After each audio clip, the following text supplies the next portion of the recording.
if you're going to change an area, you do three things. Number one, you focus on it and you get clear and compelling vision for what you want. If your body's not where you want it to be, I tell you there's one simple reason. It's not your focus. No, I focus on it. I focus all the time on how fat I am. No. See, if you focus on crashing into the pole, trying not to, the more you try not to, what you focus on, that's where the energy goes, that's where you go, right? We all know that. But what people tend to do is, I'm saying focusing on what you want, not what you don't want. And not only just focusing on what you want, where you focus and say, well, I'd like to be strong, I'd like to be energetic, I'd like to be fit. It's focusing and making it compelling. If your only reason you're focusing on it is like, well, I need to lose some weight because I feel fat, versus I want the energy to burn because with that I'll have more passion, more aliveness, I'll be able to impact my children. I'll be able to, I'll be able to take the business to another level. I'll be able to have fun when I'm stressed out and tired. I'll have creativity flowing through me. You can't just focus on it. You've got to create a clear and compelling future in that area that will pull you towards it so you're not trying to push yourself. If there's an area you're not improving in, think of three pillars, if you would. Pillar one is get focused and clear. What's compelling? Where are you? Really? And don't lie.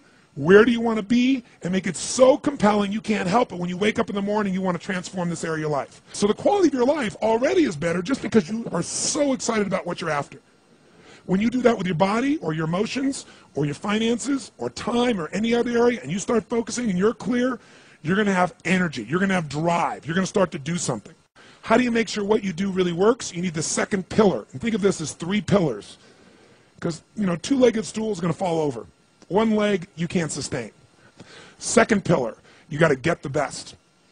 When I say get the best tools. Get the best map.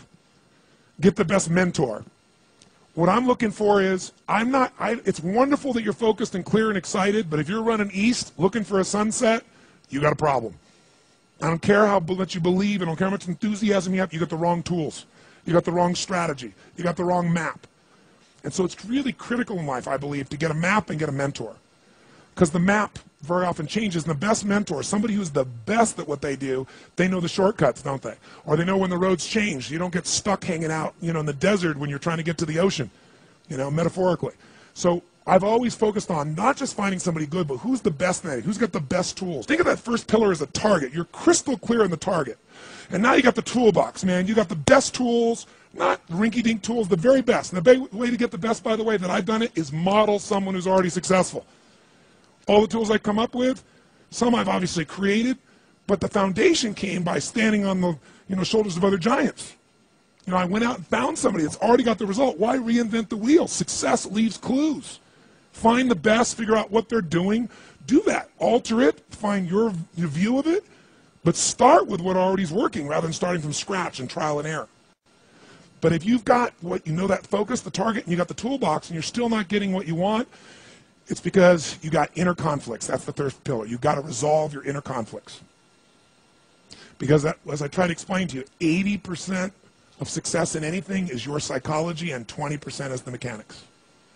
So those inner conflicts are when you take 2 steps forward and you pull 3 steps back. Right? When you say, boy, I'm totally committed to this, but you don't follow through. This is my expertise, the why guy part. Why? Why do you keep saying you want this? You have crystal clarity, you have the tools, and you're still not getting it? There's a conflict in you. You want to be totally successful, but you're afraid at some level that if you are totally successful, you will not be loved. You'll be rejected.